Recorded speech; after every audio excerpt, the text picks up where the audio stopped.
¿No te pasa que? Sí, a mí también. Soy María Laura. Y yo, Silvia. Somos hermanas y juntas creamos este espacio para hablar de lo que a ti y a mí nos pasa.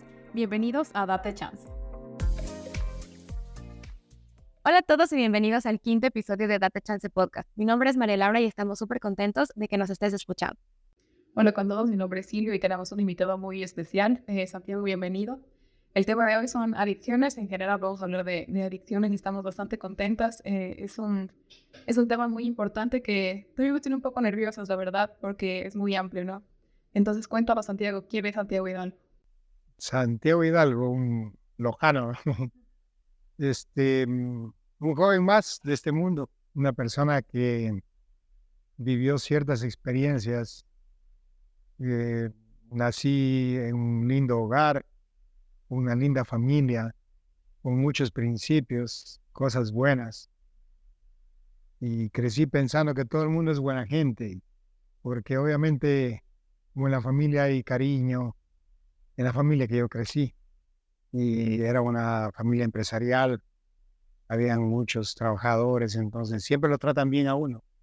Entonces uno crece en un medio como en una burbuja, donde todo el mundo te respeta y te protege, pero ya la vida le va enseñando ciertas cosas.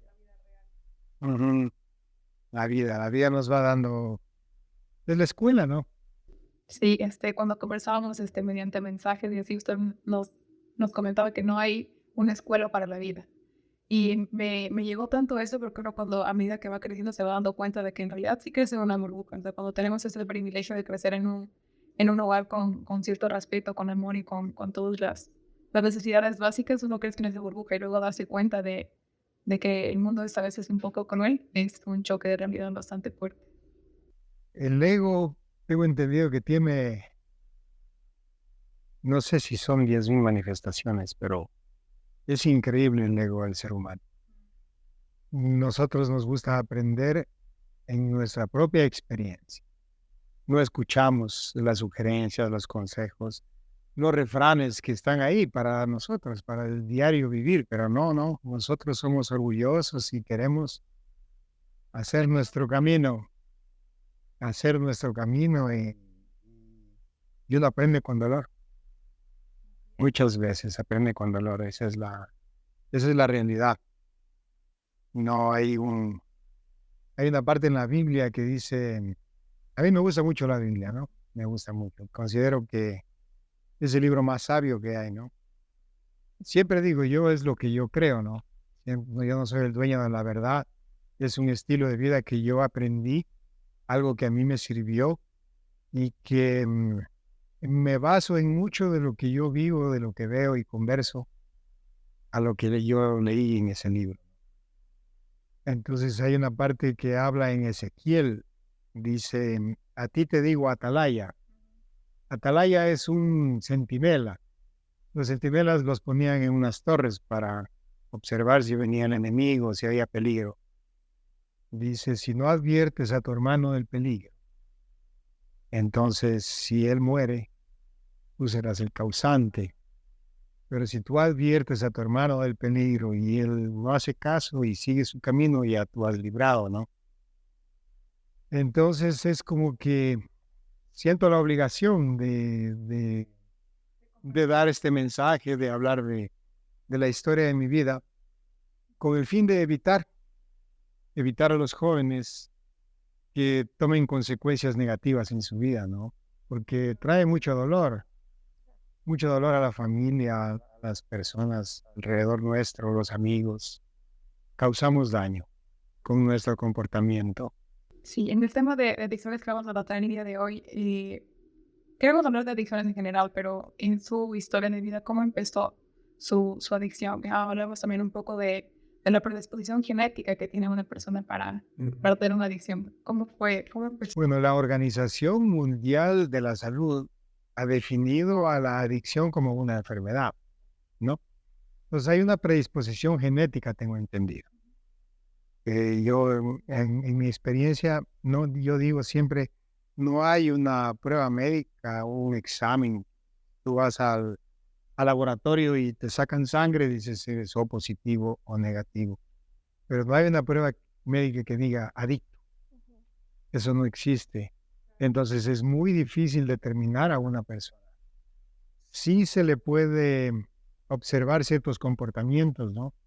Sí, por eso creo que es tan importante, por eso nos enfocamos también en este programa a hablar de la salud mental, porque en psicología sí tratamos eso. Incluso hay un espectro del alcoholismo fetal que se diagnostica ya a los fetos, es decir, los papás, tanto la mamá o el papá fue un adicto, se lo diagnostica ya desde el vientre. Entonces falta mucha información de esto, porque no sabes a quién le estás ofreciendo algo. O sea, no sabes si es la persona a la que tú le estás ofreciendo por entretenimiento, por algo que tiene cierta predisposición que puede acabar en una tragedia. Nosotros crecemos en una sociedad en donde el consumo de alcohol es sinónimo de diversión. Tú vas a un cumpleaños, vas a un matrimonio, vas a cualquier evento. Y es tan peligroso que es incluso hasta de cierto estatus. Claro. Lógico, claro. Entonces, el estar mezclado con el alcohol hace que uno crece pensando que el consumo de alcohol es para divertirse, ¿no? Y es normal. Y bueno, el trago es rico, un buen whisky, un vino es saludable. Lo que pasa es que es un proceso, ¿no? Como la recuperación es un proceso, la adicción es un proceso. Empiezas de a poco y va subiendo la dosis, va subiendo, va subiendo. Yo tengo un hermano mellizo, tenemos diferencia de 15 minutos. Entonces, él probó las drogas y no le gustaron. Yo probé las drogas y me gustaron. Y me enganché. A ver, en el tiempo mío, yo tengo 55 años. Cuando empezó el consumo de las drogas por aquí, por el Ecuador, era sinónimo de estatus. Era parte de ser de alguien interesante, el que consumía drogas era mejor visto, el bacán. Entonces, todo el mundo empezó con el tema de consumir droga por ser diferente a los demás y sentirse mejor. Era como una moda. Tengo entendido, empezó esto en los 60s con los hippies y Woodstock y todo eso, ¿no? Entonces, la droga te produce placer, mucho placer. Entonces, uno quiere cubrir esa necesidad a veces que no tenemos, que no podemos encontrar la felicidad en el hogar, en la familia. A ver, a veces esta parte es como dura, ¿no? Hay cierta gente que dice tú lastimas a tus papás cuando comentas de esto, ¿no? Mis papás tenían mucho dinero, bastante dinero, y mi papá era famoso por organizar grandes fiestas. Eso era los fines de semana, fiestas con disco móvil, con artistas, invitaba a muchos amigos. Entonces, casi todo el tiempo estábamos rodeados de amigos de fiesta, ¿no? Entonces, solo crece en ese ambiente y a mí me hacía más falta estar con mi papá, ¿no? Con mi mamá, sentirme el entorno de la familia, ¿no? Que sea un poco, no necesitas estar con amigos para sentirte bien, sino sentirte bien en familia. Y obviamente, como mi papá, fíjate, que era tan farrero, yo nunca vi a mi papá borracho, así de caerse al suelo, de golpear a mi mamá, de decir malas palabras. Nunca nos faltó en ese sentido, muy respetuoso. Él andaba con su whisky, sus tragos, nunca se excedía. No fumaba ni cigarrillo, nada. Entonces era una persona que podía disfrutar el alcohol con sus amigos y hacían buenas farras. Entonces nosotros veíamos eso y bueno, así tiene que ser la vida, ¿no? Tenemos que dedicarnos a gozar la vida y no se preocupaban mucho yo repetí 5 veces tercer curso, por ejemplo, De la escuela. en el colegio. Entonces, no, como que yo no veía la necesidad, yo me burlaba, yo decía, el estudio es para el que no sabe.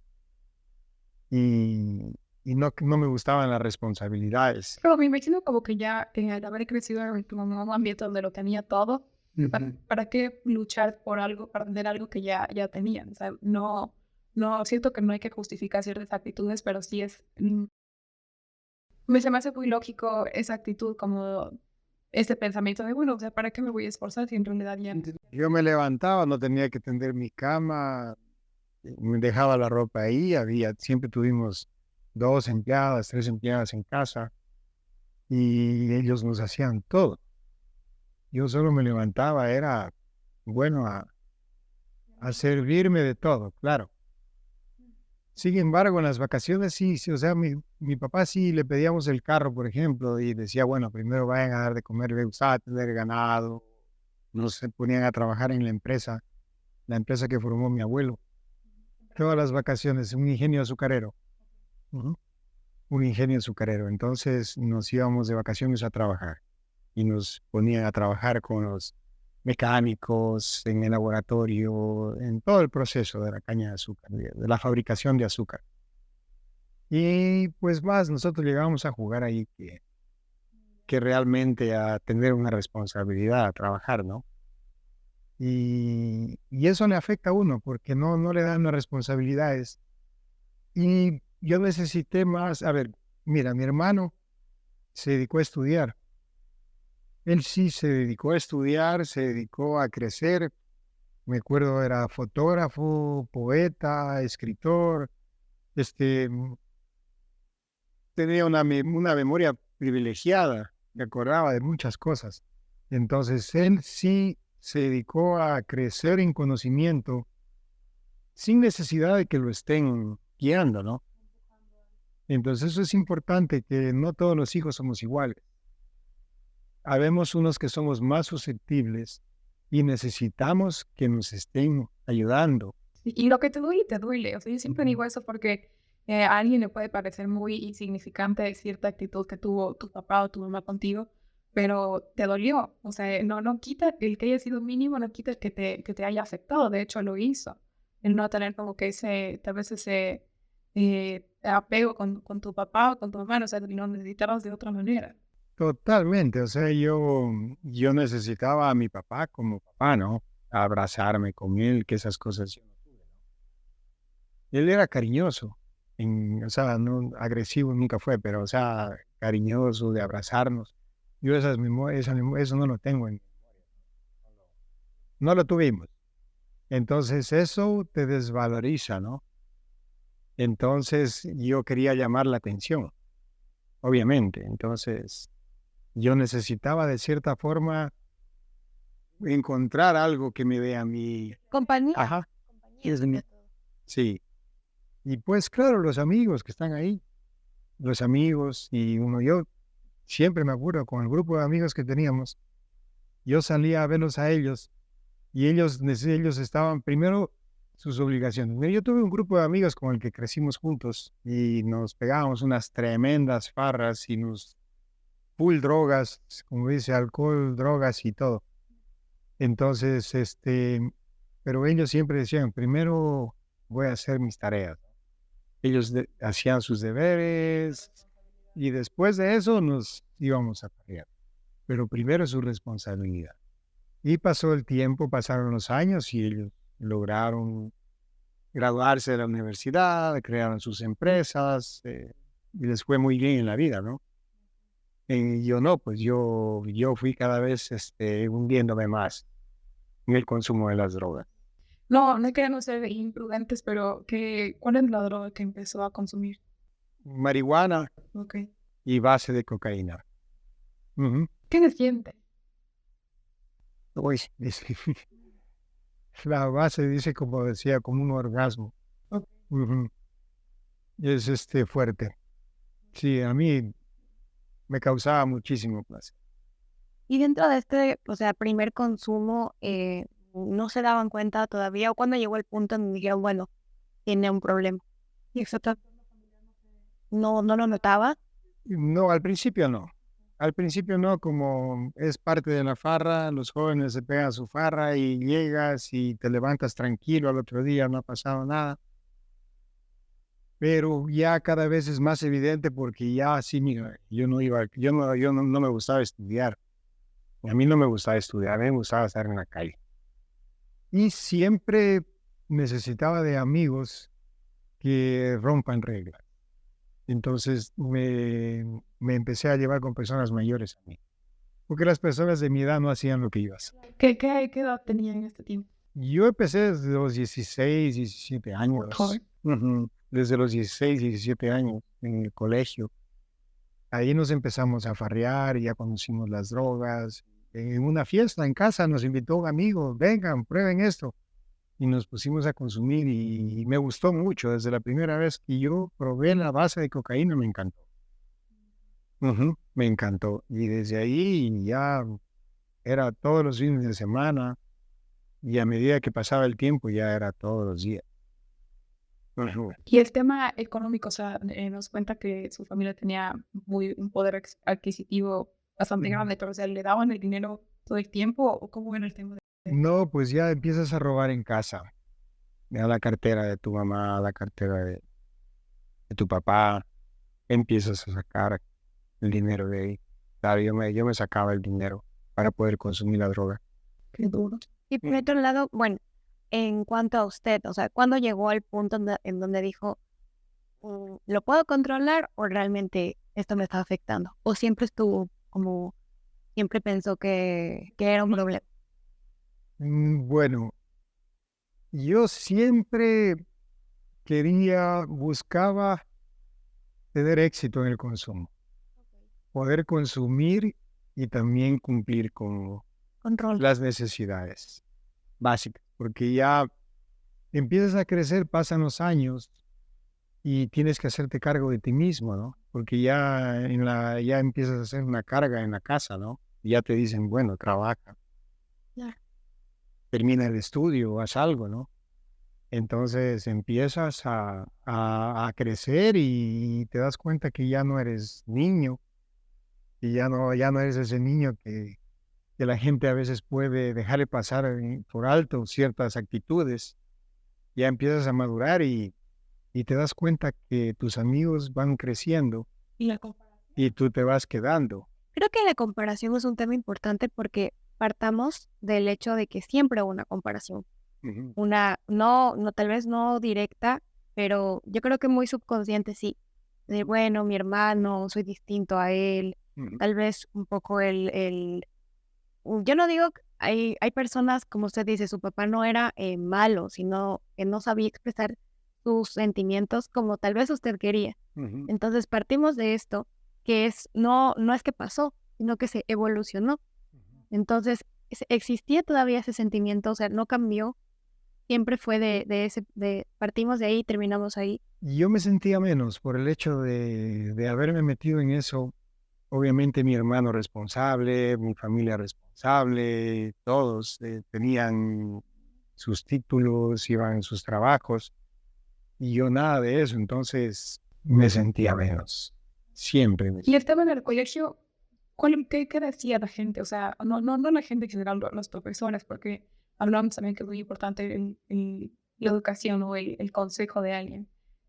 ¿Tuvo alguna vez alguien que le dijo como algo que le hizo sentir mejor o algo que le hizo darse cuenta que estaba haciendo las cosas mal o simplemente, ya, déjenlo ahí?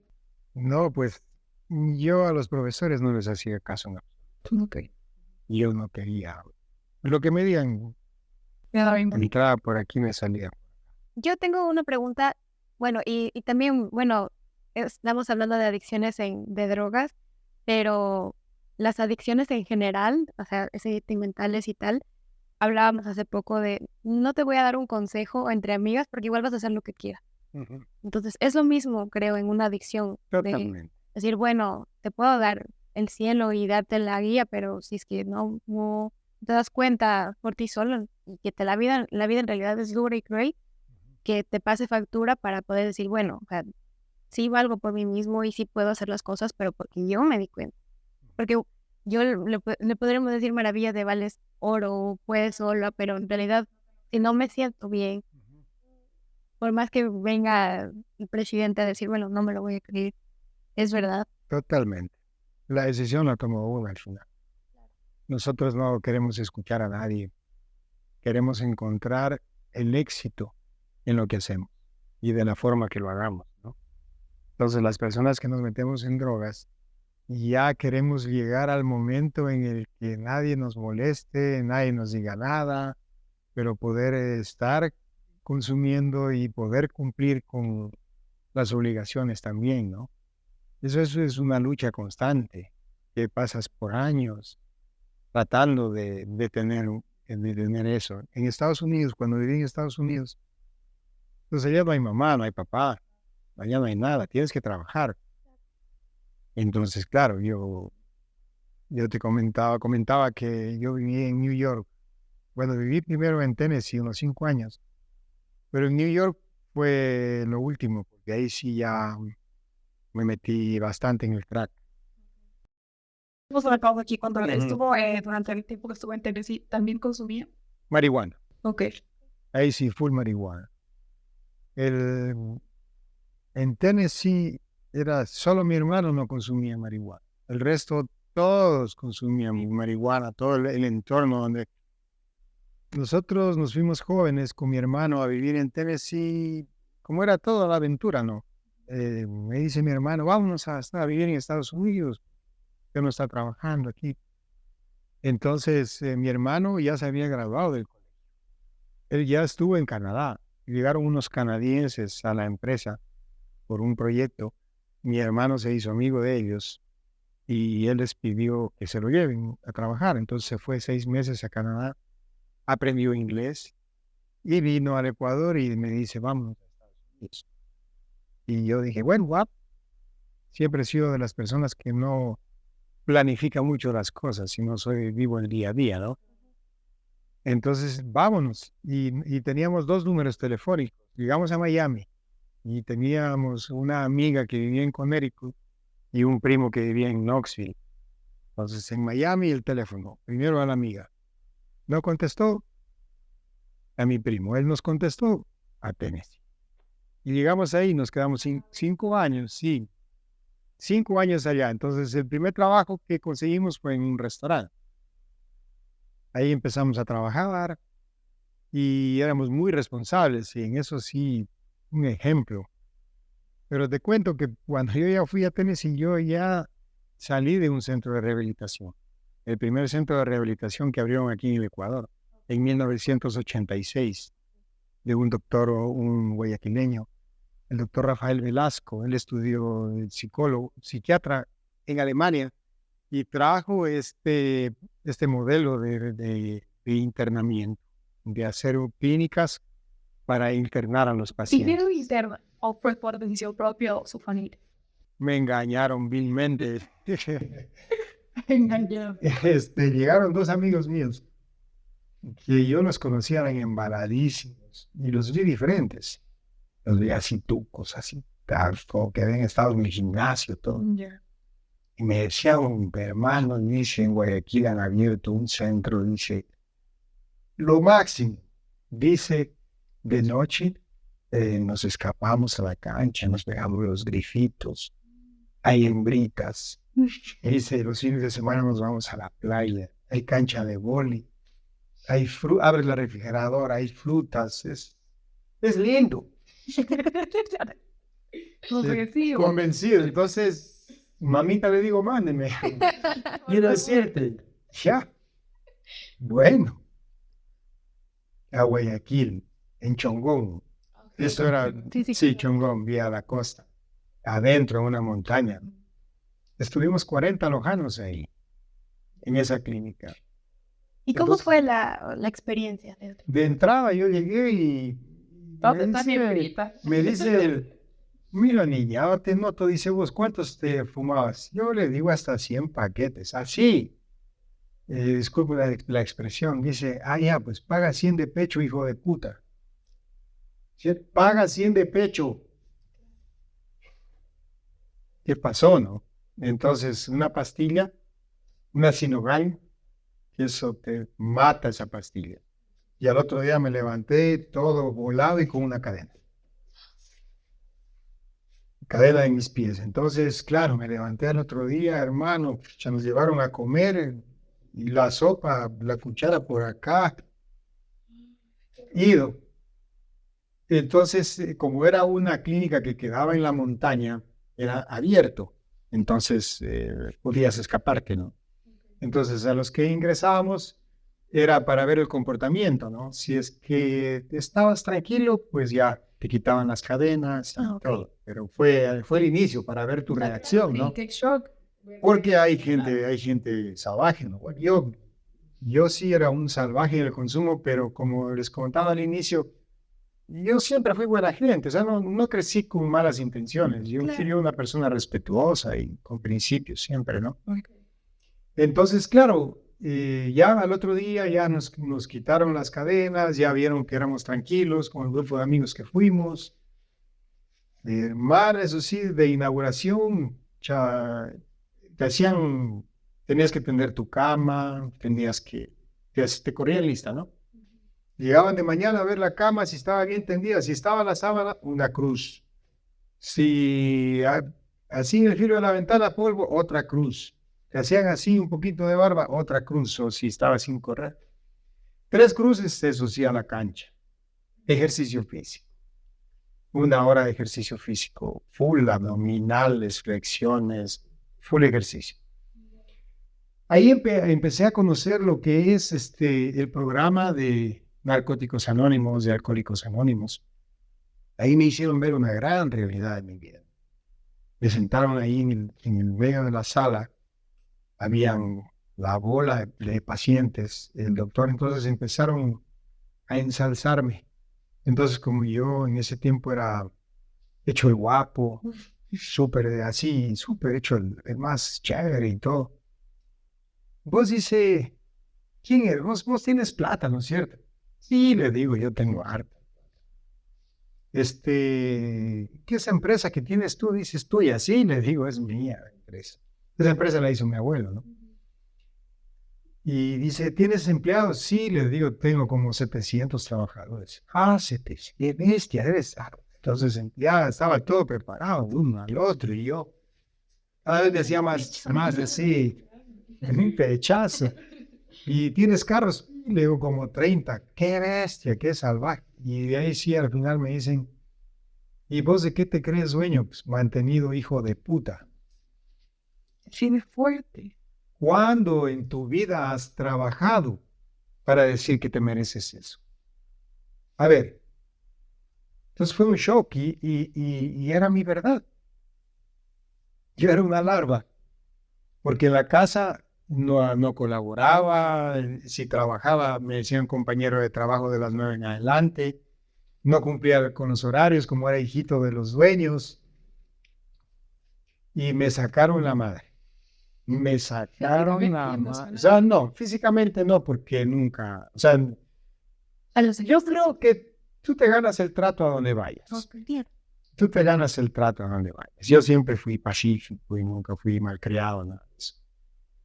Habían chicos que sí iban recomendados por la familia, a ellos sí los castigaban, me acuerdo los hacían dar volantines así en el pasto y había cachos de todo, espinas y les daban con un palo.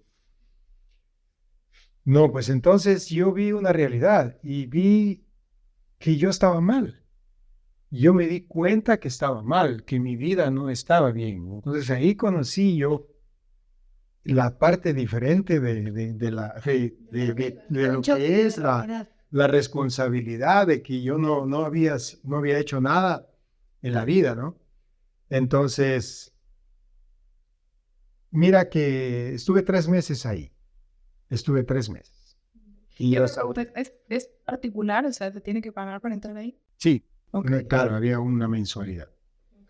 En base a eso, es que muchos de los pacientes que estuvieron ahí lo vieron como buen negocio. Entonces tú cogías, muchos de ellos se alquilaban una casa, metían 20 personas y ya, les daban el tratamiento. Entonces todos son vivenciales.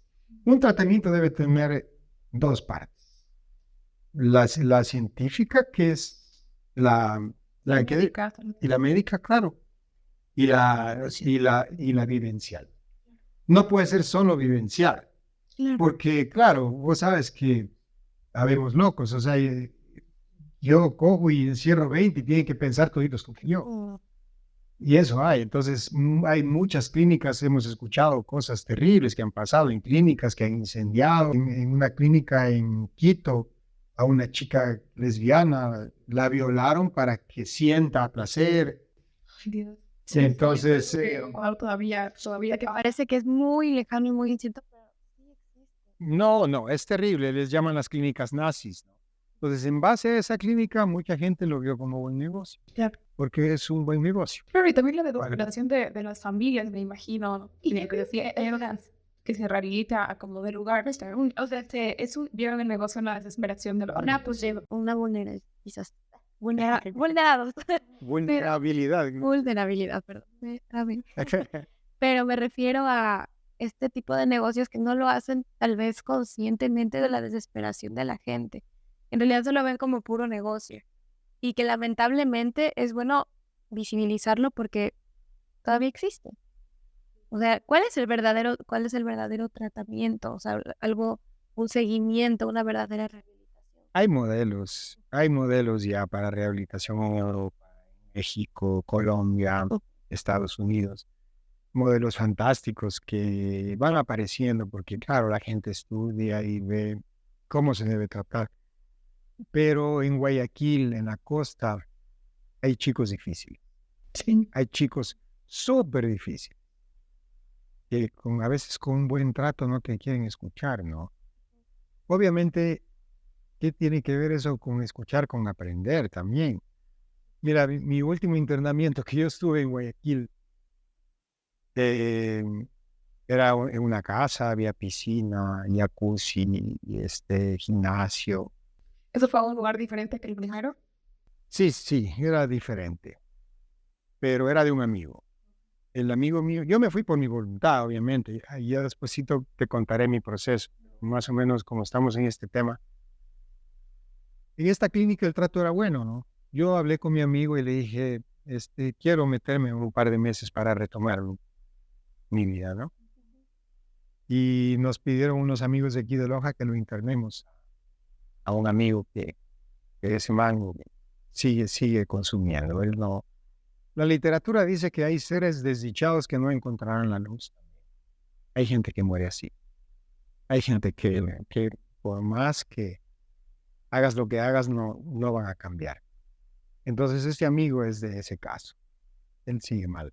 Entonces en lo llevamos a él, lo fuimos y lo rescatamos. Había estado dejando a su hijo porque viajaba a Europa.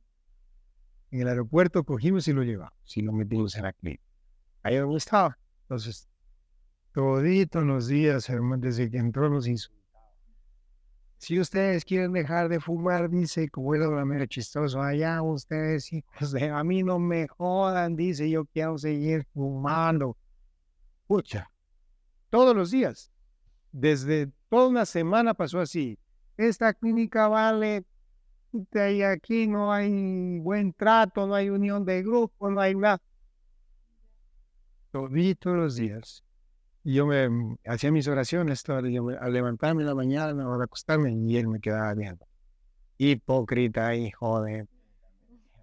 En la calle te quiero ver. Entonces lo mandaron becado a la clínica del Gordo Lucho. Un mes. Esa clínica es nazi. Esa clínica es una baldosa, te dicen. Esa baldosa es tuya. Y desde ahí tienes que estar parado desde las 6 de la mañana hasta las 12 de la noche, escuchando terapia. Y esa gente de la costa es un lenguaje súper agresivo. A mí ese lenguaje no me gusta. Eso de ofender. Y en las clínicas se ven cosas terribles. Te dicen, te encanta. O sea, vienen y te agreden. O sea, te agreden verbalmente, te dicen atrocidades. Yo soy muy, muy inexperta en esto e ignoro mucho de este tema, pero si es que las drogas causan placer y estar en una clínica de rehabilitación te insultan y te llevas malos recuerdos, yo siento que vas a recaer de nuevo porque tienes que buscar algo que también te dé placer fuera de las drogas. Entonces siento que estos métodos definitivamente no funcionan. Vienen y te esposan en la taza del baño y ahí tienes que estar toda la noche. Dice para que veas en la mierda en la que vivías. Entonces, el amigo estuvo un mes, le habían puesto cinta de embalaje, así en la sala de terapia, solo los ojos, la nariz nomás ahí. Entonces, al mes lo fuimos a sacar.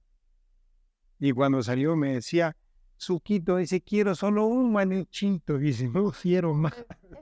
Después de haber estado en el lujo que estábamos, pero no, él no quería estar encerrado. O sea, una de las cosas más preciadas que tenemos el ser humano es la libertad. Y cuando te encierran es fatal. Pero a ver, ¿para qué sirve el encierro? A las personas que ya estamos sin voluntad y que no queremos reaccionar ante ningún trato, sea de la familia, de los amigos, e incluso eres hasta peligroso, ¿no? Hay gente que es peligrosa, que agrede a la familia, o puede agredir, o gente que vive en pobreza y viene tu hijo, entra y se te lleva la refrigeradora, se te lleva el televisor, se te lleva todo. ¿Qué haces? ¿Qué haces? Entonces, claro, estos centros de internamiento son justamente para lograr el primer paso, que es la abstinencia. ¿Qué es lo primero? El primer paso, la abstinencia, hasta poder desintoxicarte mentalmente, físicamente un poco, y de ahí ir ordenando tu cabeza y entender. Como alguien dice, querer es poder. No es así. O sea, querer es una cosa, pero ¿cómo? Claro. Hay que saber. Entonces, claro, el programa tiene una guía en donde vas a conocer tu adicción, vas a conocer quién eres, qué haces, Y por qué estás aquí. y antes de la abstinencia viene el paso de la aceptar que tienes un problema. Porque mucha gente dice como que no, yo estoy bien, yo lo puedo controlar, yo estoy incluso con el alcohol, que es tan peligroso de verdad. Y dicen, no, es que yo lo puedo controlar, solo tomo los fines de semana, o tomo una vez al año, pero esa vez hace que te anotes. El primer paso es la aceptación. La aceptación. Acepto mi condición. Acepto que soy impotente ante mi adicción y que mi vida es ingobernable. Ese es el primer paso de Narcóticos Anónimos o de Alcohólicos Anónimos. Así nace. Y eso es el primer paso. Entonces, eso, contándoles un poco el tema de lo que son los centros de rehabilitación aquí. Entonces, bueno, en esa ocasión yo era un pelado todavía en el 86. Conocí el proceso, me hicieron ver, yo salí de esa clínica y salí rayado. O sea, quería que todo el mundo piense como yo. O sea, era chévere. Y yo me fui a lo de mis amigos, con los amigos que consumían droga conmigo. Pasé unas vergüenzas porque me fui a casa de ellos a conversar con los papás. Y si yo consumía con su hijo. Y mis amigos se... Oye, ¿qué te pasa, imbécil? ¿Cómo vas a decirle a mis papás que yo estoy... que yo consumo, no seas bestia, no sé qué? Bueno, Tal vez con esta tentación de querer salvar a la gente. totalmente. Totalmente. O sea, tú no lo haces con mala intención. Tú quieres salvar al mundo. Pero cuando cambias a un proceso de vida, aprendes algo diferente y te va muy bien, tienes ese deseo que todo el mundo piense. Pero te estrella, porque por eso dice el programa, dice, este es un programa de atracción, no de promoción. Es un estilo de vida el que la gente ve. Tú no necesitas hablar. No hay nada mejor que los hechos. Tú puedes hablar mucho, pero hay que hacerlo. O sea, hay que ser coherente con lo que tú hagas. Cuando yo me expreso de cierta forma, tengo que vivir, porque puedo venir y hablar y decir tantas cosas y en la calle la gente me ve que no, es pura boca. ¿Cuántas veces estuvo en un centro de rehabilitación? A ver, estuve varias. En Guayaquil, que fue la primera vez, en esa clínica. De ahí estuve otra vez en Guayaquil, de aquí en Loja, 3. En la cárcel, 4, 5, 6. A la sexta fue la vencida. Pero para retomar un poquito, luego de Tennessee, Nueva York. En Tennessee, les comentaba que todo el mundo consumía marihuana, el entorno donde yo vivía, antes de entrar a trabajar, todos fumaban marihuana antes de entrar a trabajar. A la fiesta que íbamos, todo el mundo. Entonces, es como que es un estilo de vida normal, ¿no? La gente cree que es como yo siempre digo y me han enseñado, cuando tú necesitas de algo para sentirte bien, es porque no te sientes bien contigo mismo, ¿no? Entonces empiezas a ver que Estados Unidos, los jóvenes empiezan su vida, ya se abren de su familia desde muy jóvenes y empiezan a trabajar, a estudiar. Y esa es la vida del gringo. Salir del trabajo a tomar cerveza. Los bares, o irte a las montañas. Así es, consumo de cerveza, consumo de marihuana. Y hay otras drogas allá, éxtasis, los ácidos y esas cosas, ¿no? Pero como que se convierte en algo normal, ese estilo de vida. Entonces, claro, mira, mi hermano, él no necesitaba. Entonces, mi hermano, como ya fue graduado del colegio, él dio un examen allá en la Universidad de Tennessee, dio el examen de la universidad, pagó la matrícula y con esos documentos se fue a sacar la visa y le dieron la visa. Entonces, él estudió una ingeniería mecánica. Y yo me gradué del colegio allá. Yo seguí un GED, que es lo mismo que acá, como mis propios derechos. Yo me gradué del colegio y quería estudiar a la universidad. Podía estudiar a la universidad con ese documento. Pero como yo era así todo desorganizado y cogí y me fui a la embajada. De un y yo tenía una barba por acá, el pelo por acá y llegué directo al... En ese tiempo, tú mandabas el pasaporte. Llegabas a Estados Unidos y lo mandabas el pasaporte y te lo sellaban en migración, como haber ingresado ya acá al Ecuador. Ah, ok. Sí, así se trabajaba. En ese tiempo podías hacer eso, vos sabes. Ya no tenías que regresar. No, tú pagabas, ¿no? Le pagabas al de migración y te lo sellaba. Entonces, claro, el error mío es haberlo sellado por 6 meses. Digo, error mío, yo soy feliz con la vida que vivo ahora, porque imagínate si me hubieran dado la visa, mi vida sería otra. Entonces yo estoy muy agradecido de lo que yo viví. Aparte del dolor que sufrí, yo realmente soy infinitamente feliz. Porque todo lo que yo viví con ese dolor me hizo la persona que soy ahora. Entonces, como era así todo, digamos, desorganizado, me fui a la embajada y lo hubiera yo hecho sellar el pasaporte por 1 mes o por 15 días. Entonces, de una le digo, vea, quiero estudiar, quiero aplicar la visa para estudiar. Me dice, ¿y usted qué hacía viviendo 6 meses allá? Porque lo sellé como 6 meses. Aprendiendo inglés. Pero con esta visa usted no puede aprender inglés. No, así en la calle, conversando con amigos. ¿Y dónde se hospedaba? Casas de amigos, hoteles. Dice, no, eso le cuesta una fortuna. Deje de ver la matrícula de su carro y le doy la visa. Y me quedé, yo estaba feliz de quedarme, yo estaba contentísimo. Mejor quedarme acá que regresarme. Ok. Entonces, claro, ya me quedé nuevamente acá y empezó mi vida loca nuevamente. Otra vez. Ahí sí, claro, nuevamente con la base de cocaína, porque siempre la marihuana es un poco más pasiva, ¿no?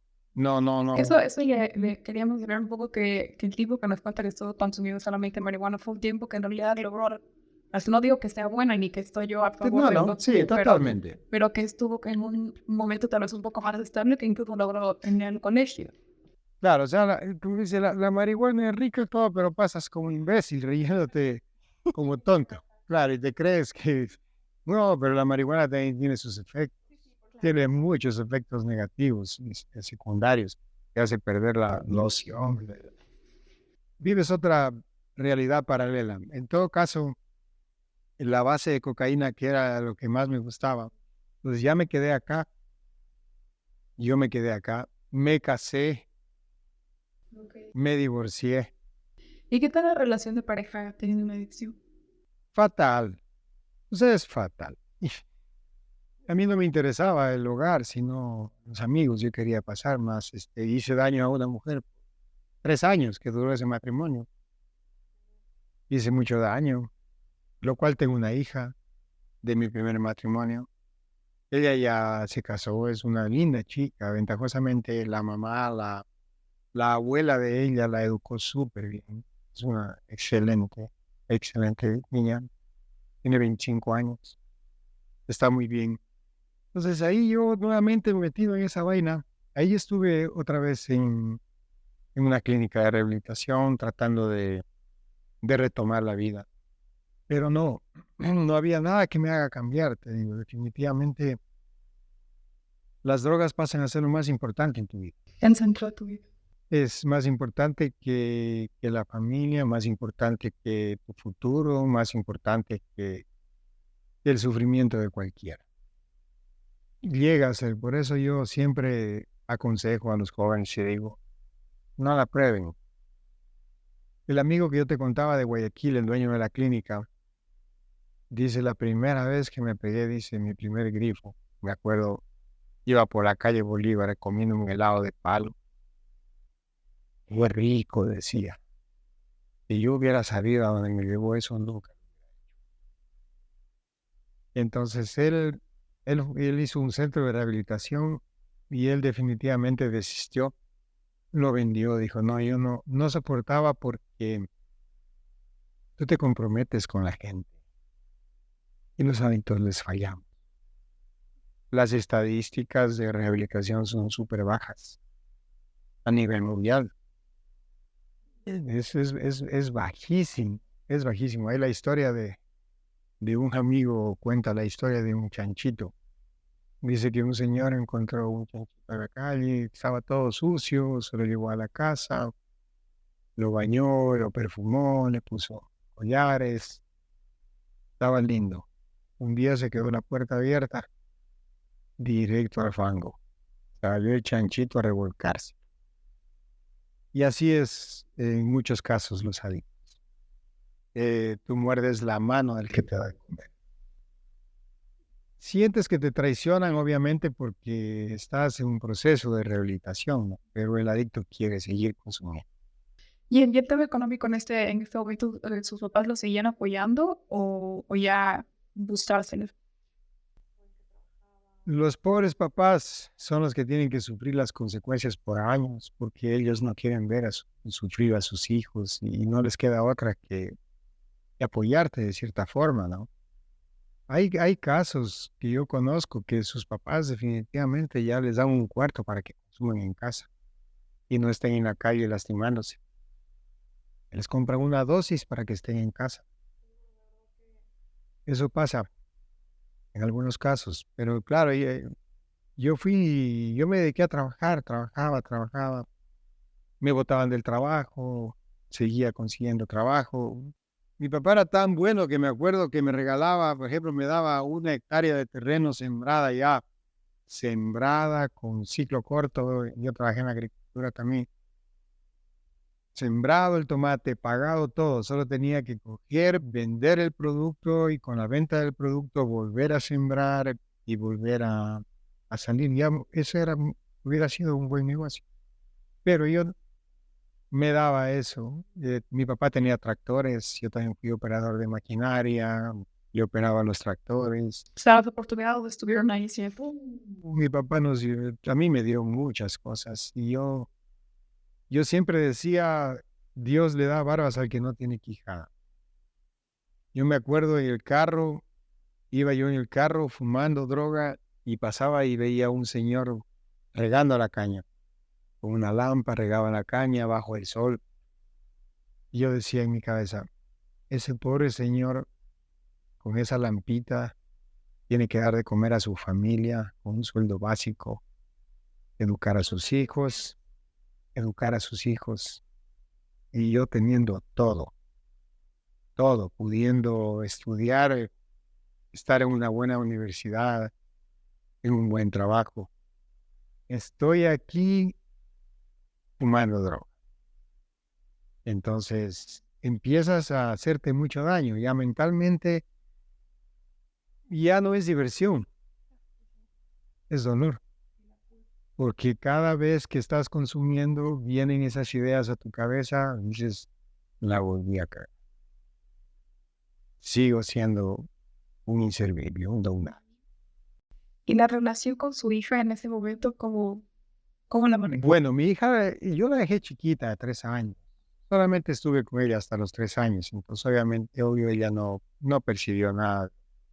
Yo lo pasaba en casa, ¿A qué se refiere con la dejé en los... porque nos separamos y ella se fue con su mamá Ok. y yo me quedé solo. Yo me regresé nuevamente a Estados Unidos, Ok. ahí me fui a New York, ahí me fui nuevamente, saqué la visa y me fui a New York. Hablamos del escape geográfico, que quieres irte a otro lugar como tratando de cambiar, Me empezó a ser. empezar de cero, ¿no? Y eso es mentira, que la enfermedad la llevas dentro y a donde tú vayas vas a hacer lo mismo. Entonces ahí me fui a vivir en New York y en New York ya trabajé en excelentes trabajos, sí, buenos trabajos. Yo era cocinero ya y puedo hablar inglés. No tenía problema. Pero ahí me di cuenta de una gran realidad en New York, ¿no? Fíjate, New York siendo la capital del mundo, un lugar tan lindo para conocer, o sea, tienes para conocer maravillas. Yo llegaba a mi trabajo 4 de la tarde, trabajaba hasta las 12 de la noche todos los días. A mí lo único que me interesaba era drogarme. Entonces yo ya conocí el crack y también venden base de cocaína. Entonces yo iba al trabajo y en el trabajo les pedía a mis compañeros de trabajo $10, préstame $10, préstame de uno en uno. Me prestaban dinero, entonces yo salía de mi trabajo, compraba los paquetes, me iba a mi cuarto, me amanecía con la pipa. Hasta las 6 de la mañana me quedaba dormido, me levantaba al mediodía, un baño y al trabajo. Esa era mi vida. O sea, ir al trabajo y trabajas sin pensar en que, mira, yo trabajé en un restaurante, en varios restaurantes. En el primero que yo trabajé era una cadena, el dueño era un italiano, era una cadena de 7 restaurantes. Vendía $200,000 semanales, 200 reservaciones diarias. Habían chefs alemanes era una comida de primera. Y hacían fiestas artistas y mucha gente famosa en ese restaurante. Y, y eso es algo que uno, o sea, no te sirve de nada porque no te interesa aprender. No quieres aprender. Y todo lo que ves pasa, te importa un comino. Vos cumples con tu horario, haces tus cosas mecánicamente, pero en tu mente está así, ¿a qué hora me voy a mi cuarto a drogar? Digo que parte de la adicción porque como en una ciudad tan grande y desconocida, porque no creo que tenías familia o algo ahí. ¿Cómo conseguiste estos contactos de dónde comprar? No, pues ya uno, como ya vas preguntando, ya te haces, ya conoces el medio. Es que, como dice el que la busca, la consigue, el que la consigue, el que la busca, la consigue. Entonces, esa era mi vida, mira, en New York, todos los días. Entonces llegaba el viernes, que era el día de pago, cobraba, les pagaba a los que les debía, me quedaba en lo poco que me quedaba a consumir, a consumir. Entonces yo era tan sinvergüenza que a veces yo la llamaba a mi mamá, le decía, mamita, no se llamara, por favor, deposíteme $100. Y mi mamá decía, no, o sea, Zuko dice, sí, es el mismo. Mamita, la situación está bien difícil aquí en Estados Unidos, no tengo trabajo. Entonces, mira, así era yo de sinvergüenza. Entonces hay un vecino mío, un colombiano, un pelado, me decía, usted tiene, me dice, pasaporte, sí, le vamos a dar $15,000, dice, para que nos traiga 1 kilo de heroína de Colombia. Puta, dije yo, buenazo, dije $15,000. Se me prendió el foco. Dije, es una buena estrategia esto, digo, para... ¿Negocias? Sí, o sea, y entonces dice, verá, si usted corona, usted viene con la droga y corona, de aquí ya trabajas con nosotros aquí, dice aquí, a distribuir droga dentro de los Estados Unidos. Entonces lo primero que se me ocurrió fue llegar a mi casa y decirle a mi mamá, mire mamá, estos $15,000, guárdemelos en el banco, es todo el ahorro de un año. Y ya, pero ya tenías... No, o sea, yo tenía que hacer el viaje. Yo pensé hacer eso. O sea, mi intención era como darle a mi mamá un poco de alivio. Ok. Yo pensaba, o sea, venir y decirle, mamá, guárdeme estos $15,000 en el banco. Es todo el ahorro de un año de trabajo. Y yo pensé, eso fue lo que yo pensé, honestamente. Y me acuerdo, yo les llamé por teléfono de Colombia ya. Cogí y me fui a Cali. Estuve en Cali un mes preparándome para pasar la droga. Yo tenía que irme a Quito para de Quito coger el avión a New York nuevamente. Entonces les llamé y me contestó mi hermano y les dije, para Navidad les tengo una sorpresa. El 25 de diciembre me agarraron. Entrando antes de llegar a Ibarra, en el control de mascarilla, me cogió la policía con la droga en los zapatos. Entonces fue alucinante. Fue alucinante el momento que me cogió la policía. Yo venía con un colombiano que él venía conmigo, estaba en el asiento de al lado. Y el policía me llamó al lado y me dijo, vos estás con ese man. Y ese man te está, dice, habla y te ayudamos. Entonces yo dije, no, que en la vida si te metes a soldado, tienes que aprender a marchar. En la cárcel, ni sapo, jodido. No, le dije, yo estoy solo. No estoy con nadie. Bueno. El día que me cogió la policía, yo sentí paz. Sentía paz. Era como que yo sentía que me liberaba de esa gente. Era alucinante. Ahí lo que pasé en Cali, esos manes, me acuerdo, andábamos 2, 3 carros, un poco de pelados, iban así con el celular, hacían una llamada telefónica, sacaban el chip, botaban otro, y le ponían otro chip. Un bus nos rebasó y se nos cruzó así un bus. Oye, este man viene y saca la pistola y ¡bum! Le pega un tiro. Dice este hijo de puta que viene aquí que casi me choca. O sea, ese tipo de ese nivel de violencia de esa gente, trabajaban con unos brujos, me llevaban donde un brujo le regaló un crucifijo así de diamantes y oro. Dijo, gracias a él tengo todo el dinero que tengo. Y fumaban habanos y hacían brujería y decía que me bañaban así con unos montes. ¿Y con qué me bañas? Dice, de estrancadera, mijo, para que se abran los caminos. Entonces, el día, y ese brujo me dio a mí una cinta roja con 8 nudos. Y me sentenciaron a 8 años, digo yo, a lo mejor fue ese man, porque en una borrachera que me pegué, los insulté a toditos.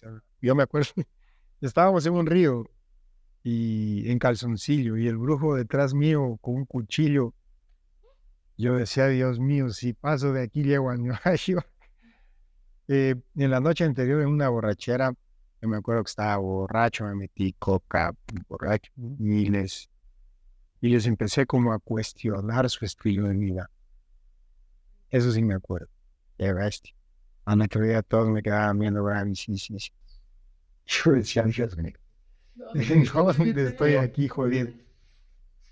Entonces, bueno, y otras historias más que no quisiera contar, las que pasé en Colombia, que son salvajes.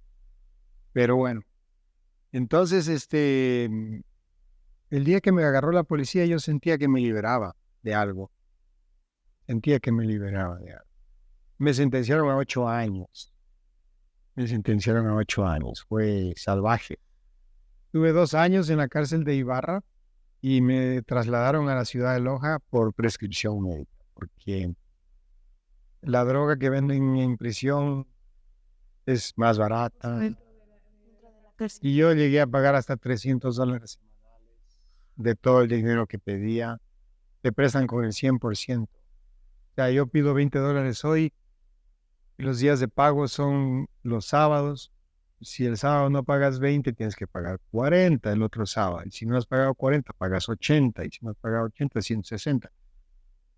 Así te prestan. Entonces, por $20 puedes llegar a pagar hasta $200. Y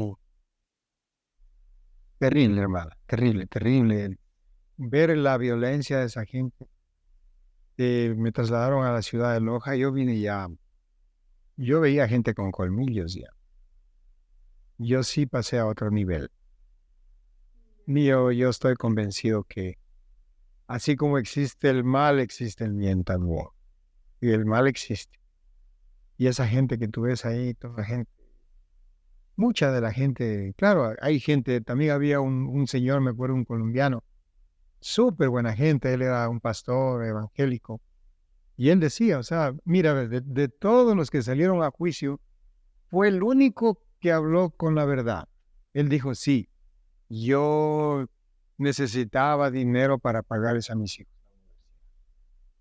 Y acepté, mulas, todos éramos mulas. Y acepté pasar esta droga. Lo sentenciaron a 10 años. Y todos los que mentíamos de cierta forma decíamos 8 años. Y él era una persona buena gente, honesta, sano. Pero las mulas, la necesidad del dinero, te hace perder la cabeza, ¿no? Claro. Muchas personas. Y las prisiones son escuelas del delito. Ahí no hay una verdadera rehabilitación. No. Eso es fatal. Entonces, yo vine acá a Loja. Yo aquí en Loja ya llegué a tope fondo. Yo vendí mi colchón, dormí en una cobija vieja. Me amarraba el pantalón con una funda de plástico, que se me caía el pantalón, sí. Ya mis amigos ya no había. Nadie, mi papá también, mis hermanos, ya no, nadie me quería ir.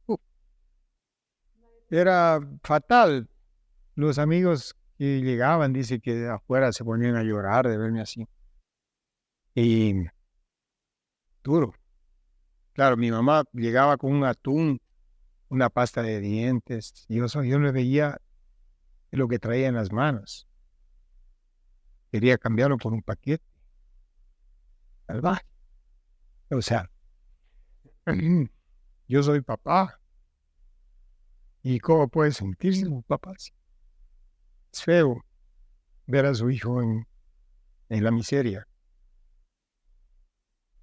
Entonces, un día pedía 25 centavos para hacer una llamada telefónica en toda la prisión.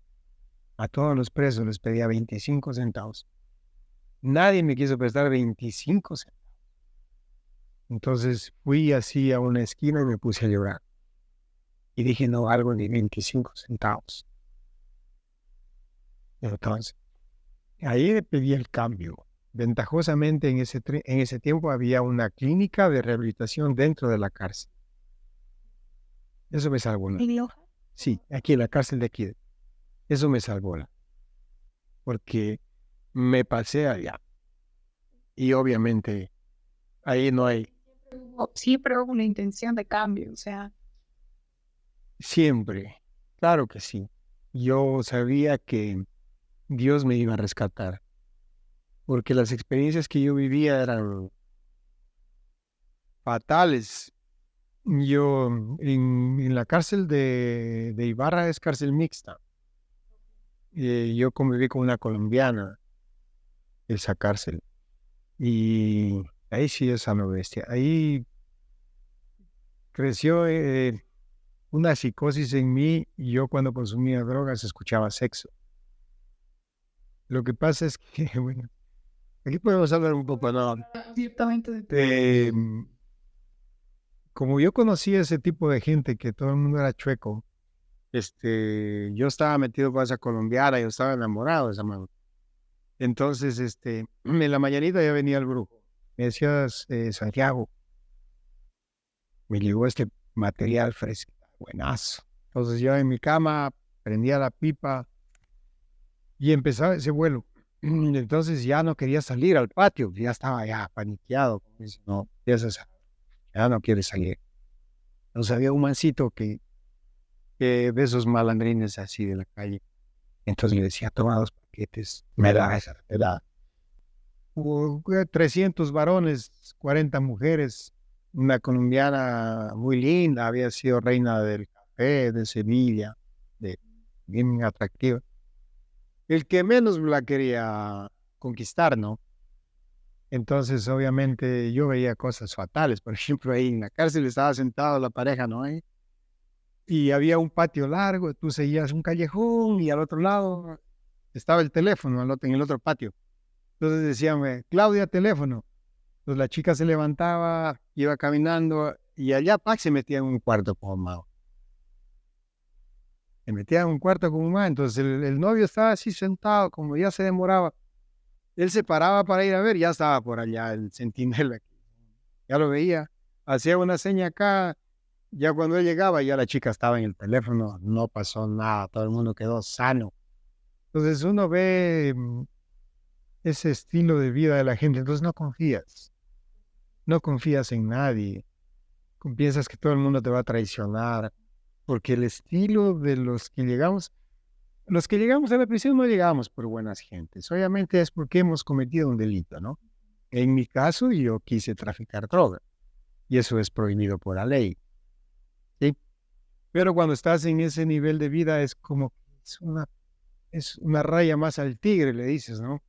Lo haces tan sencillo de verlo, o sea, como que no estás obrando mal, ¿no? Pero entonces yo obviamente pensaba en el momento en el que a esta chica me la querían conquistar. Entonces, claro, ya le daba los paquetes al man, se iba. Al rato venía, ¿qué pasó? Me dice, no, tranquilo, ya salió por ahí. En eso, después de un rato, yo metido en mi cama, y como eran camas así de plywood, literas, empezaban a tener sexo acá arriba. En mi cama tenían sexo y yo la oía a ella.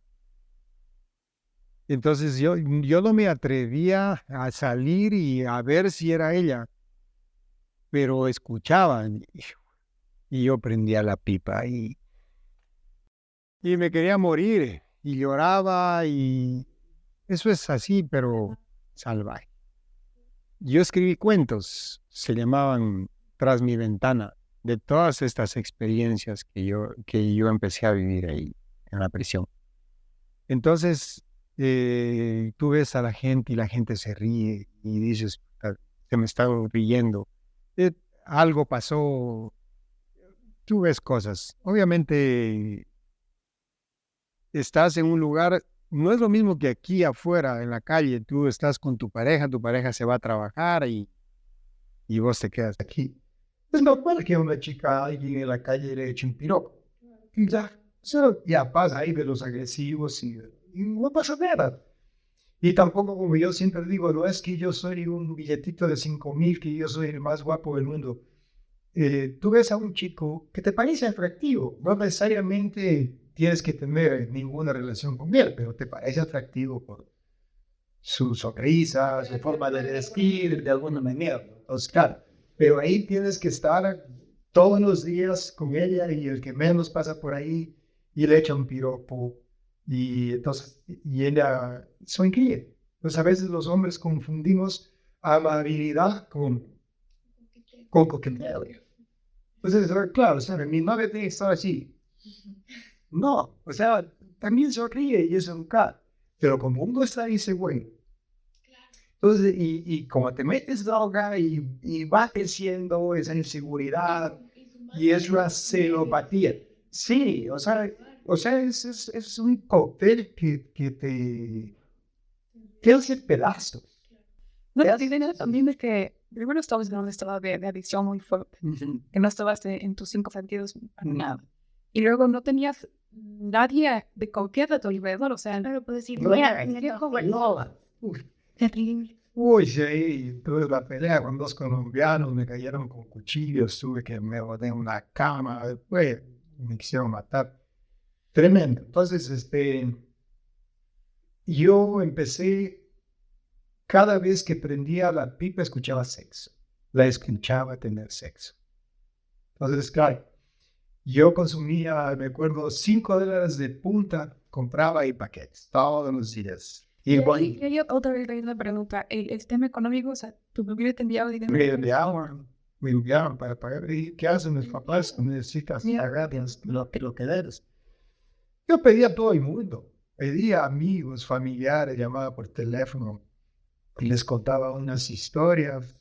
Uno se vuelve labiosísimo. Claramente convences a la gente. Yo hacía cartas, yo vendía cartas para que las conquisten a las chicas. Les hacía cartas y vendía cartas a los niños. Les envuelve a las chicas. Y bueno, en todo caso, lo mío era tan feo. Cuando yo compraba $10, o sea, cuando yo compraba, siempre compraba $5 de punta y droga. Bueno, ya por ahí. Pero cuando compraba $10, ahí sí yo me educaba. Me emborrachaba y empezaba, y como ya oía que ya estaba teniendo sexo en algún pabellón por ahí, empezaba a gritar, venir los guardias, me sacaron al patio, me pegaron una paliza, casi me quiebran las costillas. Y me encerré en el calabozo, y del calabozo me encerraron en el calabozo. Y yo del calabozo gritaba, durísimo, me iba a toda la cárcel. Mantenidos del preso, hijos de puta. Si ustedes son los que meten la droga aquí, les decía, ¿cómo quieren que estemos bien? ¿Qué es la realidad? Pero cuando llegue el dinero, sí están toditos ahí pidiendo para darles. Entonces, bueno, decidieron enviarme a Loja. Y yo llegué aquí a Loja.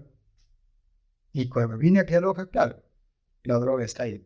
¿Cuántos años estuvo en la... o cuánto? 2 años en Ibarra y 2 años aquí en Loja. Prendía la pipa yo aquí en Loja y búscalo.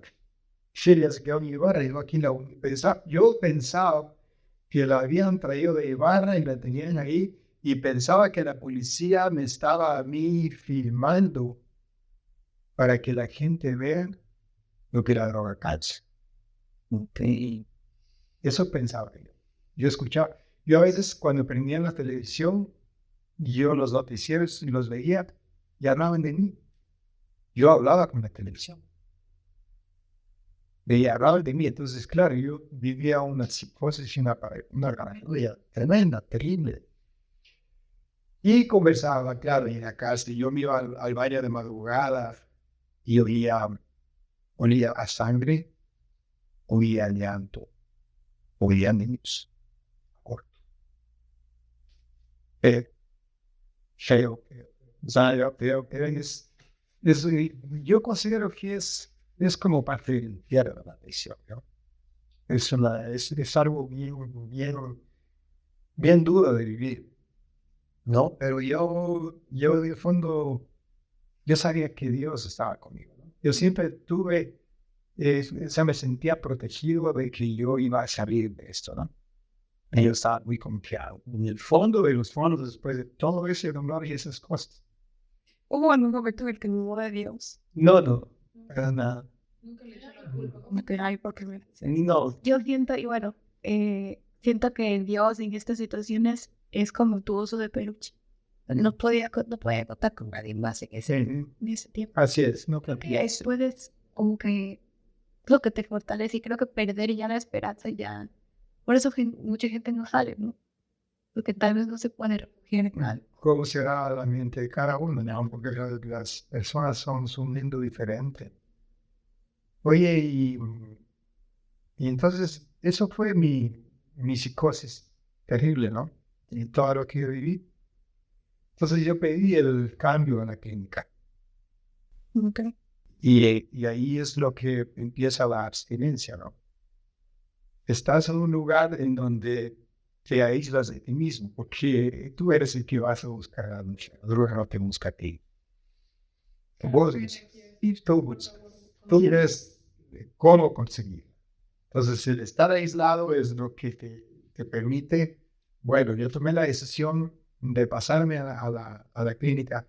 Claro, yo llegué acá y estuve, creo, 2 meses y de ahí sí empezó ya Ahí fue la primera vez, claro, yo estuve metido en esto de las drogas, todas estas historias que yo les cuento. Hay casi 25 años de mi vida consumido.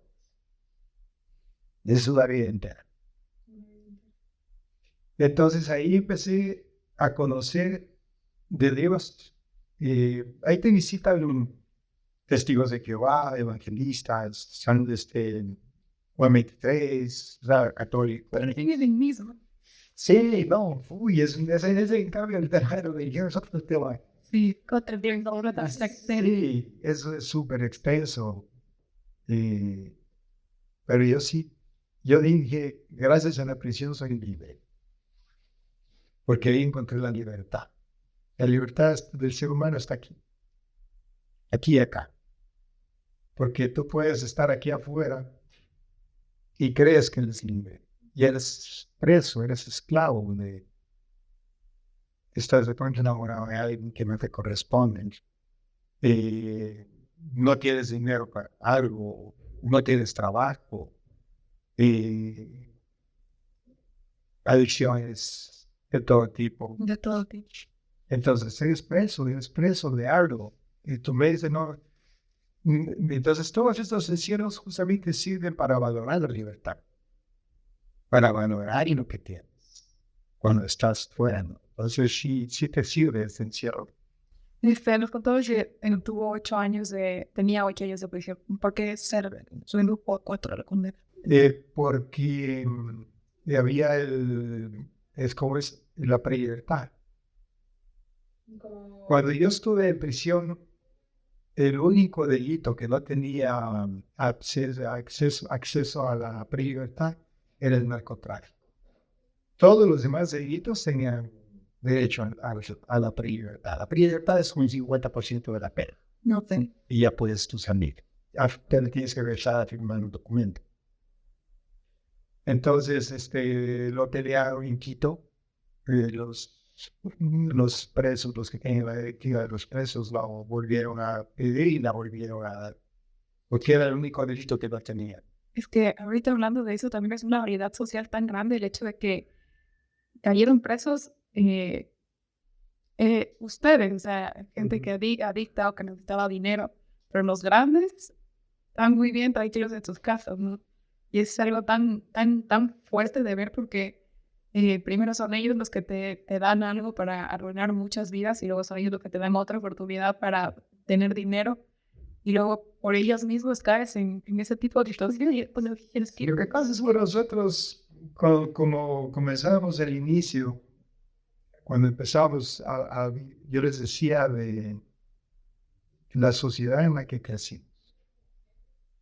Nosotros estamos en una sociedad en donde tú estás manejando borracho, ¿qué haces? Te coge el policía y le das 10 horas. ¿Quieres sacar una licencia de conducir? ¿Qué haces? Le pagas a tu amigo para que te dé el examen. ¿Quieres un título universitario? Lo puedes comprar. Vas a la universidad a estudiar. Yo estudié en la universidad abierta. Me gradué de ingeniero también. Sí, yo también empecé el curso en la cárcel. De ahí salí, estudié por mis propios derechos, me gradué del colegio. Yo soy ingeniero de administración. Qué lindo. Sí, no, Felicidades. eso es alucinante. Cuando yo me fui a estudiar, cuando yo empecé a estudiar en la universidad, yo no quería estudiar. Ya, yo decía, en los sábados me iba a clases. Iba yo en mi carro y digo, en vez de irme a jugar un boli, a mí me gusta jugar boli. Y me a clases a mi edad, qué pendejada. ¿A los cuántos años empezaste en la universidad? A ver, yo salí de la prisión en el 2005, creo. De ahí en el 2008, ¿no? 10, ya me gradué de la universidad. Y me iba así todo bravo, oye, hermana, cuando me pusieron el gorro y velos a mis papás. Satisfacción. Salvaje, lindo. Velos ahí. Y no importa, cholo viejo. No pasa nada, hermano.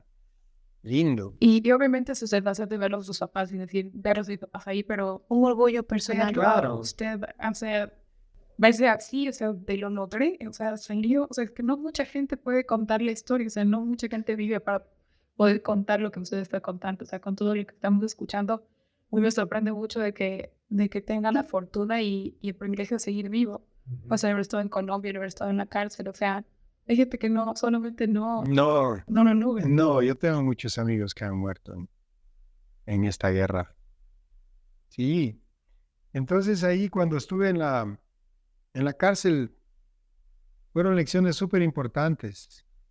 Una lección súper importante es que uno no tiene, a ver, nadie tiene la obligación de darme nada en la vida. Eso es básico, porque si te levantas y te dicen buenos días, buenas tardes, te saludan bien y si no te saludan no pasa nada. Si pones una foto en el Facebook y nadie te pone like, no pasa nada. Que si es tu cumpleaños y no te dicen feliz cumpleaños, no pasa nada. O sea, es un día más. Que no te afecten esas cosas, que no te afecten. O sea, y estar dependiendo de que alguien tiene que darte algo, no. Uno tiene que ganarse las cosas solo. Uno es el que tiene que meter el ñeque. Bien, cuando nosotros empezamos esta conversación, yo les hablaba de mi papá, de la necesidad del abrazo. Le afecta a un niño. Claro. A un niño le afecta mucho eso. Pero cuando ya estamos más grandecitos, a ver, y voy a vivir quejándome que mi papá no me abrazó. Sí, es total. responsabilidad. Ya pasó, ya pasó. Pero justamente eso es lo que conversábamos telefónicamente, de la importancia de esta materia en los colegios. Totalmente. Porque los chicos que van a la escuela desde muy niños tienen muchos problemas. Viven con los abuelos. Los papás trabajan todo el día, no tienen tiempo para estar con ellos. Padres alcohólicos. Y podemos enumerar, en cambio, otro poco. Ahí sí hay casos de la pobreza. Claro. Hay familias, eso sí ya es otro tema, porque ellos ya necesitan otro tipo de ayuda. Viven en un solo cuarto. Los papás tienen relaciones sexuales delante de los hijos, Exacto. de niños. Y sí, es algo que en algún momento ojalá podríamos hacer algo con personas que tengan como que más conocimientos, pero sí van muy de la mano de las adicciones. O sea, el hecho de que una familia sea pobre no solamente es de que tenga muchos hijos que mantener, sino que tiene una adicción que mantener también. El alcoholismo está tan arraigado en nuestra sociedad ecuatoriana que de verdad yo no he visto, o sea, ni siquiera con los gobiernos de ningún proyecto social que de verdad le ponga importancia, que abarque a educación primero desde las escuelas, desde los colegios. O sea, partamos de que ni siquiera todo el mundo puede ir a una escuela, ni siquiera ir a su Entonces, los niños que son víctimas y presa fácil de la delincuencia son justamente por la escasa información en casa. Sí. Es lo que yo crecí con todo, pero era desvalorizado, porque nosotros, muchos de los adictos decimos, tengo entendido, somos súper susceptibles. Nosotros somos más sensibles muchas veces que la gente. La gente que es dura y fuerte no se deja vencer por una pendejada así. Nosotros, los adictos, somos más sensibles. Necesitamos cariño, necesitamos afecto, necesitamos esas cosas que a veces no las recibimos o las recibimos erróneamente. Entonces nos metemos a buscar en la droga, nos volvemos dependientes. Yo necesitaba la aprobación de mis amigos. Así empecé yo. Necesitaba que la gente me vea bien, que me vean que soy interesante. O si mi amigo era más alto que mí, yo era el más bajito de mis amigos. Entonces, también me afectaba eso, que como que las peladas les paraban más bola a los más altos. Entonces uno se siente así, se siente menos. No, y lo hablábamos también en el anterior podcast, también hablábamos como que uno siempre trata de ponerse cosas encima para compensar. Porque a los ojos de los demás, o sea, no es para ti verte al espejo y decir, sí, quiero ponerme más cosas, es para que el resto vea que apruebe, ¿cierto? No hay nada como lo natural. Lo más bello es lo natural. Mira, yo veo pobres chicas que se hacen operación y no, Después les afecta Es durísimo. más que todo desde el lugar en el que viene. El estado emocional en el que estés. En el querer agradar y pertenecer a un lugar. Y también es una adicción, o sea, el querer pertenecer es la constante búsqueda de aprobación del resto. Claro. Mira, entonces yo te comentaba que cuando estuve ahí en la cárcel, aprendí varias lecciones. Que nadie tiene la obligación de darme nada en la vida. La otra cosa fuerte que me pasó es cuando estuve ahí un día en la cárcel y me llegó un poema de una amiga que decía, solo esa parte me acuerdo, decía, si yo supiera que hoy es el último día que te voy a volver a ver, te abrazaría y te diría que te amo. Ese día murió mi hermano menor. Yo le di la primera dosis de droga a él. Estaban 7, murieron los 7 en el carro, se accidentaron en un carro. Y no lo pude ver, no lo pude abrazar. Mira, es duro. Y yo me culpé mucho tiempo, porque él consumió conmigo por primera vez, entonces. Y mira, él estaba en copas cuando murió del carro, dejó 2 hijos. La hija mayor ya está súper bien, ella es médico, está en Francia. Y el hijo varón, un pelado medio conocido aquí en Loja, pero el pelado no quiere estudiar. Yo tengo mis 2 hijos que tengo ahora. Mi hija tiene 9, mi hijo tiene 7. Mi hijo chiquito, yo lo veo a mi hijo pequeño y lo veo así, copia de mi sobrino, el hijo de Benjamín. Y desde más chiquitico, mi hijo, así estábamos un día en un restaurante y una bicicleta, y la cogí así, la bicicleta, y empieza. Digo, Pedro, no cojas la bicicleta que se te puede caer. Entonces me regresa a ver así. Pedro, no cojas la bicicleta, aunque sea con el dedo. Entonces, claro, un día que estábamos ahí con una prima mía que es psicóloga, dice, él tiene una personalidad súper desafiante. Lo único que puedes hacer con él es el ejemplo. Es mi hijo, él quiere tomar sus decisiones. Por ejemplo, si nos levantamos en la mañana a desayunar, si le sirvo sandía, dice que no, yo quiero papaya. Que si le sirvo papaya, yo quería sandía. Entonces, yo lo veo a él y lo veo a mi sobrino, que quedó chiquito, sin papá, porque mi sobrino quedó de 3 años. Él se crió con los abuelos. Entonces, a mi sobrino lo expulsaron de todos los colegios aquí en Loja, porque él era un chico problema, rebelde, súper rebelde. Entonces, yo sí digo, maldita droga, porque los niños que crecen indefensos es porque sus papás murieron con esta pendejada y no sabemos el daño que estamos causando a un niño, a una persona que puede crecer libre y feliz. Nosotros les afectamos, por eso es que me mueve hablar de mi vida para evitar de que sucedan más cosas. Sí, usted decía cuando hablábamos por teléfono que no existe una escuela para padres.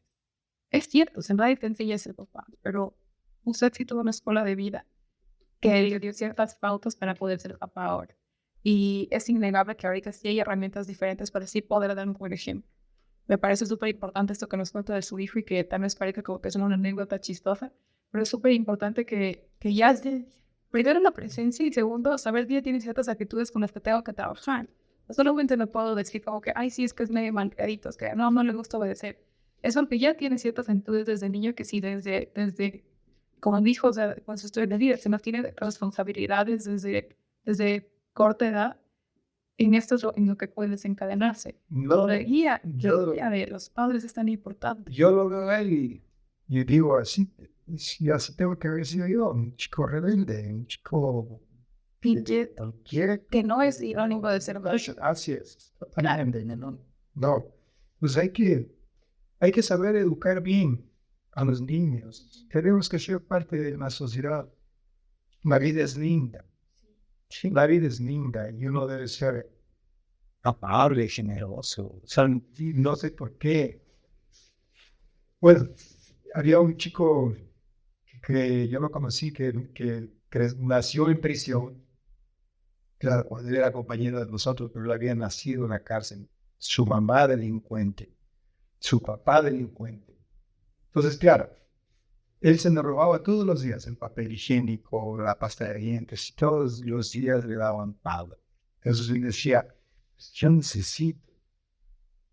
Él creció pensando que robar es normal. Pues yo pongo siempre este ejemplo. Si yo tengo mi carro y tengo la licencia al día y tengo la matrícula al día y tengo mis neumáticos en buen estado y respeto las señales de tránsito, soy libre de conducir. Pero si yo ya, mi matrícula está caducada, mi licencia infringe, voy a tener problemas con la ley. Entonces la verdadera libertad del ser humano está en seguir reglas. Pero ahora, ¿qué reglas? Ahora viene, ese es otro tema. Porque dice que la brújula del ser humano es la conciencia. Esa voz interna. ¿Cómo la tengo educada yo a mi conciencia? A ver, ¿qué es lo correcto? ¿Qué es lo incorrecto? Hay culturas. Hay países en donde tú puedes tener 4 esposas. Y es permitido. Aquí no. Aquí tú debes tener una sola esposa.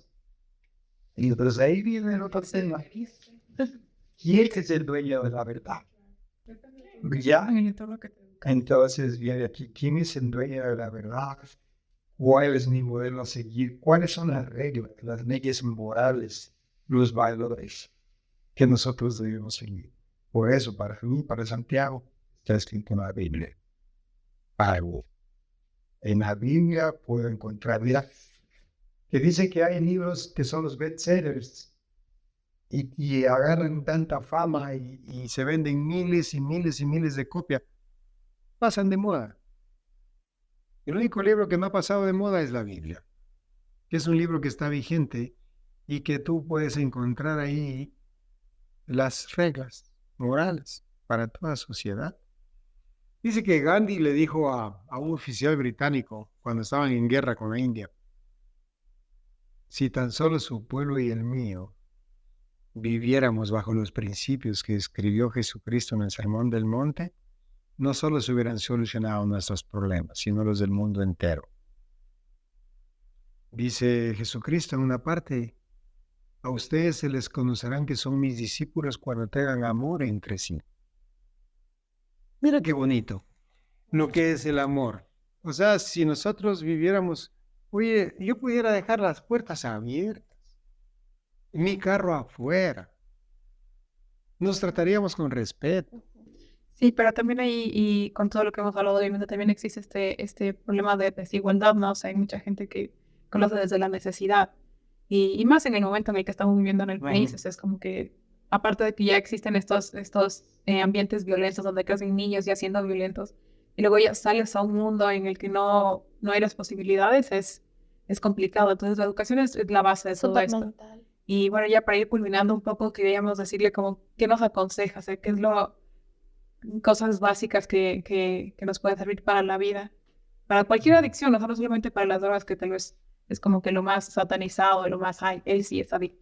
Adicción a la comida, adicción a la pornografía, a una persona, el depender de alguien. A ver, y yo personalmente considero que los chicos, los niños, debemos crecer. A ver, el temor a Dios no es por temor al castigo, el temor por amor, que es muy diferente. Cuando tú amas a alguien, no quieres lastimarlo.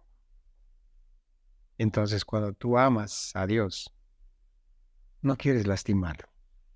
¿Cómo se siente Dios con mi comportamiento? Entonces, sí es súper básico que en las familias hablemos un poco de un ser superior. No hablo de religión. No hablemos de... A mí me dice de qué religión soy, yo les digo soy mormón, musulmán, testigo de Jehová, eso no. pero sí un Dios de amor, ¿no? Entonces dice en la Biblia dice que nosotros en Proverbios dice, busca la sabiduría más que al oro y la plata. Sabiduría, crecer en conocimiento. Puede ser pero sí leer, tener... las malas compañías echan a perder los hábitos útiles. Claro. Entonces, dice, anda con 5 exitosos, probablemente seas el sexto. Anda con 5 perdedores, probablemente seas el sexto.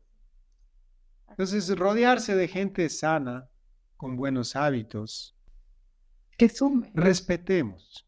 O sea, si yo voy a un banco y no quiero hacer cola, dice mi pana. Respetemos al César lo que es del César, las reglas puestas aquí. No hagamos, mira, mi hijo chiquito el otro día, más chiquitico, en el Supermaxi, papi, quiero un caramelo. Le digo, no, mijo, no, mucho dulce. En eso lo veo que viene así. Bueno, ¿y de dónde se sacó un caramelo?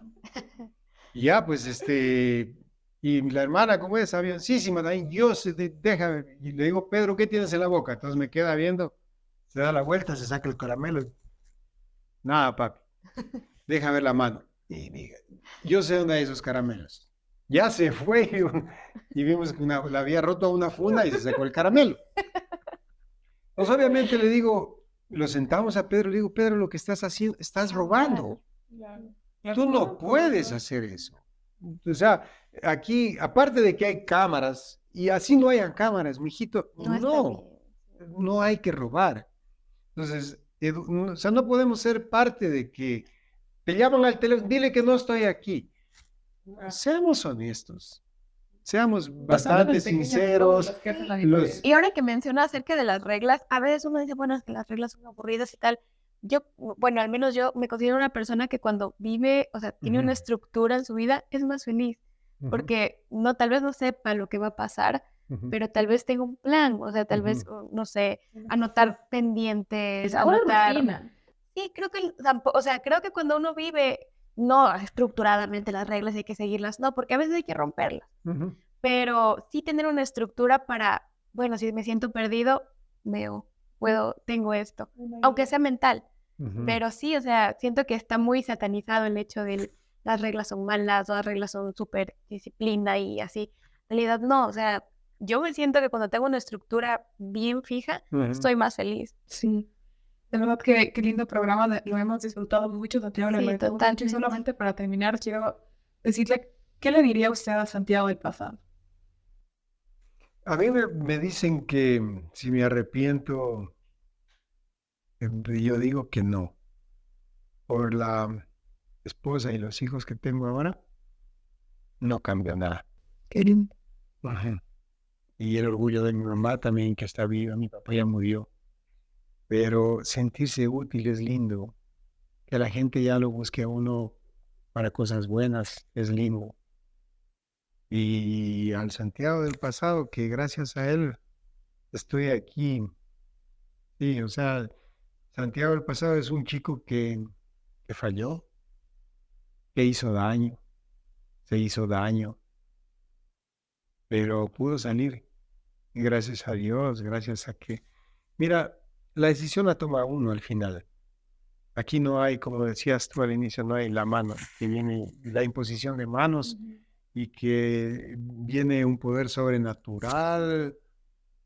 Yo no creo en milagros. Hay gente que sí cree en los milagros. Y es cuando uno toma la decisión. Aquí no hay más.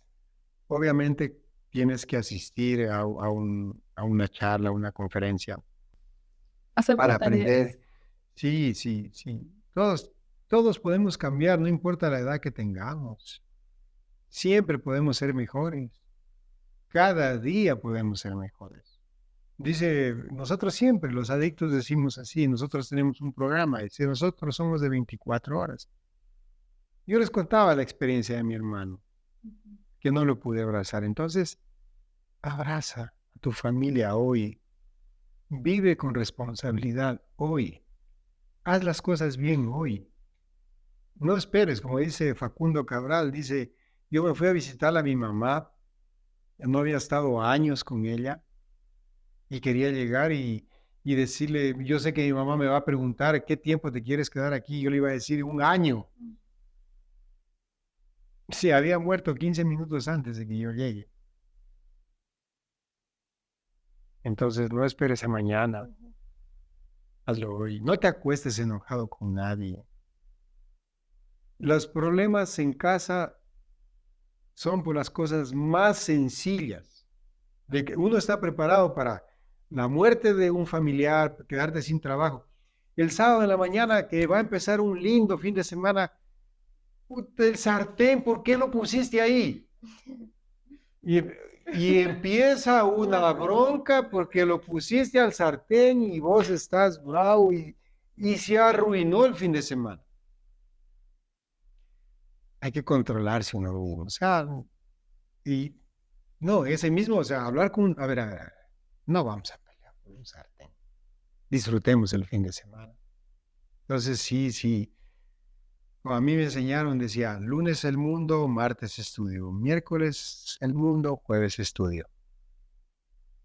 Para poder enfrentarnos a este mundo lleno de tantas invitaciones y nos están siempre llevando hacia que lo más importante es el que dirán o vivir lo material. No, adquiramos información, adquiramos sabiduría, todo. O sea, decir, para poder tener esa herramienta y enfrentarnos al día a día. Es súper necesario. Y nos quedamos con lo que yo me quedo con eso, sobre todo de la vida es linda. De verdad, Santiago, te agradecemos mucho. Esperamos que podamos seguir haciendo ese tipo de programas. Esperamos que ustedes los hayan disfrutado tanto como nosotros. Sí, Santiago, de verdad de mi parte agradecerte por acompañarnos y por abrirte con nosotros de todas estas experiencias que créeme que no solo a nosotros, sino a los que nos están viendo, una gran lección.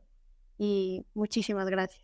Gracias a ustedes por invitarme y las felicito.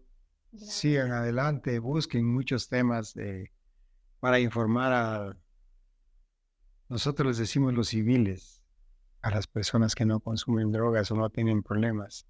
Decimos, los civiles creen que no tienen problemas. Claro, sí. Los civiles creemos que no tienen. Mira, ya quiero terminar rápido con un ejemplo. Las personas que nos hemos golpeado y nos hemos dado palo en la vida, aprendemos a que somos imperfectos y que nos equivocamos. Las personas que no han tenido problemas ni con drogas ni con alcohol y llegan a ser exitosos en el estudio y todo, se convierten en las personas más orgullosas, porque como su verdad o su estilo de vida les funcionó para ser económicamente súper exitosos, los vuelven las personas más necios y más orgullosas del mundo y no puedes hablar con ellos. Nadie es dueño de la verdad. Sí. Entonces, todos los seres humanos necesitamos un programa de vida, desde niños. Sí, Eso es. totalmente. Bueno, esperamos que hayan disfrutado este episodio. La verdad que estábamos comentando que ha sido súper nutritiva esta conversación y nos deja una gran lección. Esperamos en serio que puedan tomar lo mejor de aquí y que no duden en comentar. Recuerden que estamos en las redes sociales como @datechance_pod y los queremos mucho y gracias por escuchar.